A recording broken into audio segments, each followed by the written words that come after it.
Hello বন্ধুরা, সবাই কেমন আছো? আজ আমি আপনাদের দেখাতে নিয়ে চলে এসেছি মহেরা জমিদার বাড়ি, টাঙ্গাইল। আপনি দেখছেন এই জমিদার বাড়ি ব্রিটিশ শাসন আমলে মাঝখানে যেই বিল্ডিংটা আছে এটিতে হচ্ছে মহারাজ লজ। মহারাজ লজ এর নির্মাণ কাল হচ্ছে 1890 খ্রিস্টাব্দ। এই মহারাজ লজের যে ব্যক্তিত্ব ছিলেন উনি হচ্ছেন গজেন্দ্র কুমার রায় চৌধুরী। তিনি ব্রিটিশ আমলে সাম্মানিক বিচারক ছিলেন। তিনি প্রাণী, বাঘ, হরিণ, ঘোড়া, ময়ূর, পাখি, টিয়া এগুলো লালন পালন করতেন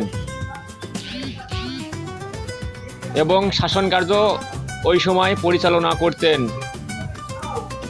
ইনারা এই জমিদার প্রথাটি জমিদারের ফার্স্ট যারা কেনে তারা হচ্ছে কালীচরণ সাহা ও আনন্দ সাহা, দুই ভাই ডাল ও লবণের ব্যবসা করে ব্রিটিশদের কাছ থেকে এই জমিদারি প্রথা এই জায়গাগুলো কিনে নেয়।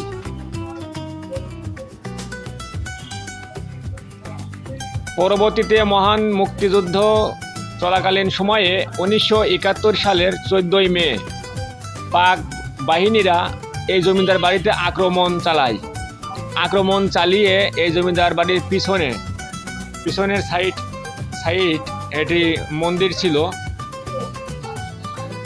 এই এখন এটা মন্দির নাই, একটি হচ্ছে আবাসিক আর একটি হচ্ছে পুলিশ মিউজিয়াম। এখানে নিয়ে এসে 5 জনকে এক লাইনে দাঁড় করিয়ে গুলি করে হত্যা করে। পরবর্তীতে এই জমিদারির যে আরও লোকজন ছিল এরা লোহজং নদী ধরে পালিয়ে যায়। এই যে এটা দেখছেন এটা হচ্ছে বিশাখা নদী। এটি বিশাখা নদী, এখন এই নদী নয়, এখন হচ্ছে এটি পুকুরে পরিণত হয়েছে। এবং এখন বর্তমানে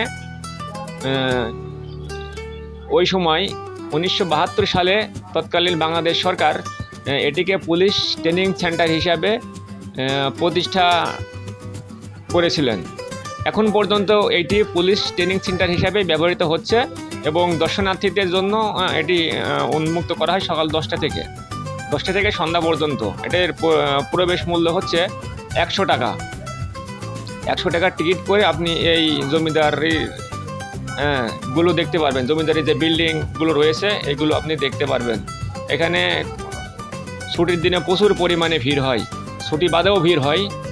আমি এই যে এটা মন্দির ছিল, আগে মন্দির ছিল, এখানেই 5 জনকে হত্যা করা হয়।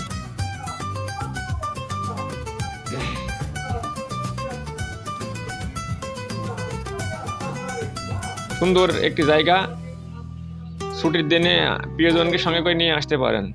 টাঙ্গাইল থেকে আমি মোহাম্মদ আসলাম জোয়ারদার।